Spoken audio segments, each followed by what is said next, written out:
You are lying in bed in the dead of night, the house completely silent around you, when you feel a sudden, rhythmic twitching against your legs. You look down in the shadows and see your dog deep in a dream, their paws paddling softly and their chest heaving with muffled, ghostly barks. Instinctively, you reach out and place a gentle hand on their side, and within seconds their breathing stabilizes, their body relaxes, and they sink into a peaceful, motionless sleep. You roll back over, assuming they simply recognized your touch or perhaps just felt comforted by a warm body nearby.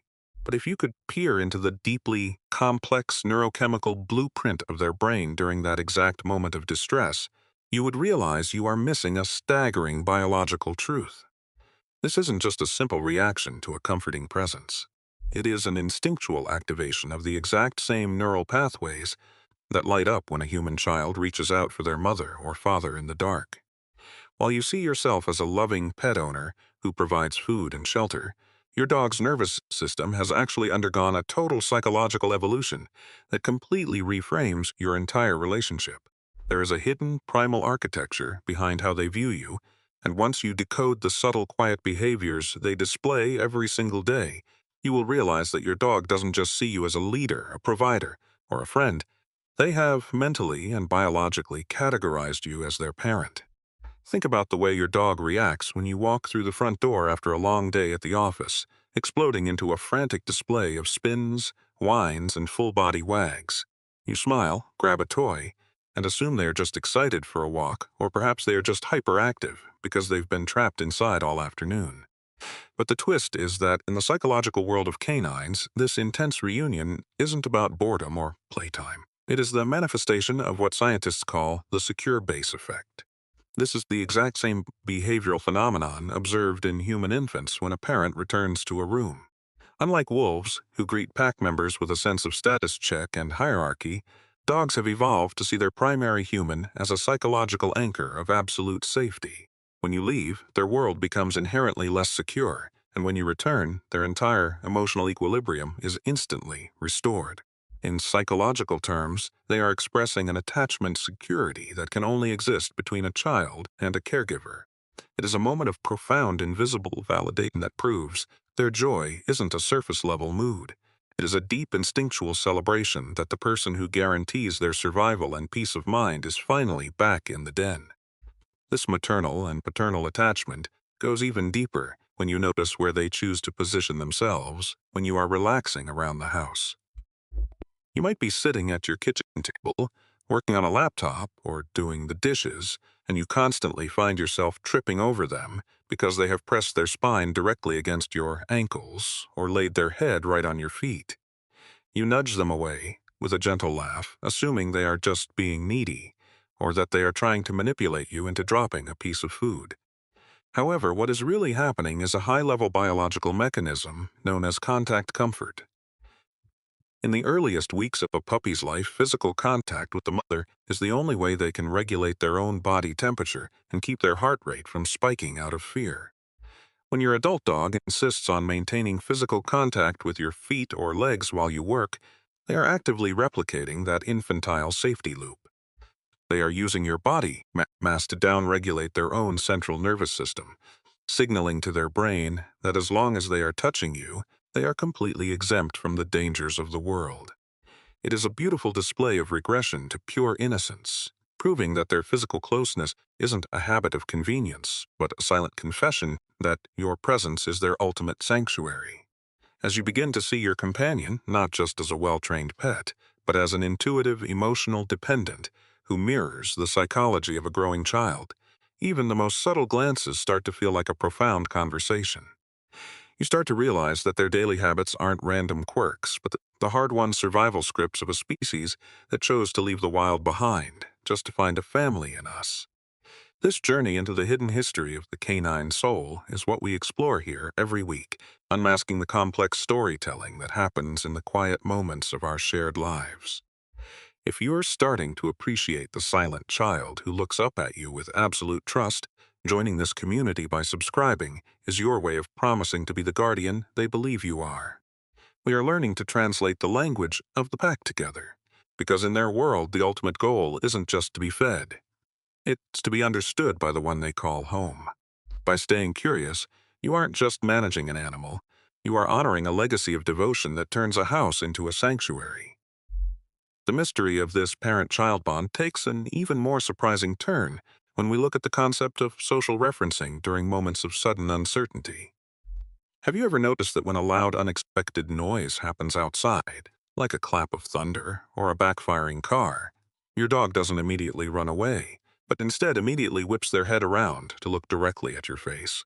The common assumption is that they are just checking to see if you heard it too, or perhaps they are waiting for a command. But the reality is far more profound. Your dog is actively looking to you to tell them how to feel. Just like a toddler who trips on the playground and looks at their parent's expression to decide whether to cry or get back up, your dog uses your micro-expressions to gauge the actual danger of the environment. If your face remains calm and your posture stays relaxed, their heart rate drops and they dismiss the threat entirely. They are outsourcing their survival instincts to your judgment. In canine behavioral science, this is the ultimate marker of parental authority. They have voluntarily turned down their own wild, predatory radar and replaced it with a total reliance on your emotional stability, showing us that their sense of courage isn't something they possess alone. It is something they draw directly from the calm in your eyes. This emotional mirror brings us to another behavior that often confuses owners, especially during times of household stress or quiet sadness. You might be sitting on the couch, completely silent, processing a difficult piece of news or dealing with a wave of personal exhaustion, and your dog will suddenly approach and gently lick your face, your hands, or even your clothes with a slow, focused persistence. You assume they are just tasting the salt on your skin or that they want to be petted, but the twist is that this is a behavior rooted entirely in neonatal care. When puppies are born, the mother dog licks them constantly to stimulate their breathing, clean them, and offer a powerful sense of biological reassurance. When your dog licks you while you are distressed, they are reversing the parental dynamic. They are attempting to apply the exact same caregiving ritual to you that they crave from you. They are trying to groom the stress away from your skin. In the secret language of the pack, this is a moment of deep, empathetic caregiving. They aren't asking for anything. They are attempting to heal the parent who usually protects them, proving that their love is an active, reciprocal force that monitors your well-being just as closely as you monitor theirs.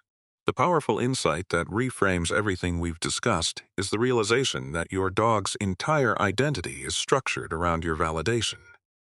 In the end, we have to ask ourselves, why do they follow us from room to room, watch our every movement, and copy our sleeping schedules without a single complaint? The answer is that your dog understands something we often forget. That to have a parent is to have a destiny. They don't see themselves as a separate animal coincidentally living under your roof. They see themselves as an extension of your life. Every time they look up at you before making a decision, like whether to approach a new toy or step outside into the rain, they are seeking parental permission. It is a ritual of absolute, unshielded surrender. When they finally curl up at the edge of your bed and let out that long, deflating sigh that ripples through their entire body, they aren't just tired from the day. They are resting in the total safety of knowing that the person who holds their world together is standing guard over the room. The true emotional depth of this relationship reveals itself when you realize that your dog is the only creature on earth that will willingly spend its entire life in a state of beautiful permanent infancy just to stay close to your heart. They spend their years adapting to our modern schedules, our confusing rules, and our quiet houses, never asking for an explanation because they trust your intentions implicitly. The quiet shadow at your heels isn't a servant following a master. It is a child following a parent into the great unknown. When you finally understand that their clinginess, or their intense eye contact, is actually a high-level manifestation of deep biological attachment, your perspective shifts entirely. You stop seeing a pet that requires work and start seeing a friend who has given you the highest honor a living creature can bestow, the responsibility of being their entire world. In the end, we have to recognize that your dog is the only partner who will treat a mundane evening in the living room like a sacred family gathering. They don't care about your failures, your financial stress, or the mistakes you made out in the human world. They only care about the warmth of your hand and the sound of your voice. They are the silent partners in our journey through life, the ones who remind us that true family isn't defined by blood, but by the shared rhythm of our heartbeats and the absolute trust we place in each other across the dark. They aren't just animals we keep. They are the keepers of our vulnerability, creatures who have decided that your face is the only true home they will ever need. The next time your dog leans their weight against your shins, checks your face during a sudden noise, or rests their chin on your knee while you work, don't just dismiss it as a casual habit. Take a second to realize that in that exact moment, a massive amount of evolutionary history and biological devotion is being directed right at you. You are being looked at by someone who sees you as the ultimate protector, the provider of joy, and the definition of safety. You are their baseline, their anchor, and their home. Your dog doesn't look to you because you're the one holding the leash. They look to you because they've decided that your heart is the only compass they will ever need to follow.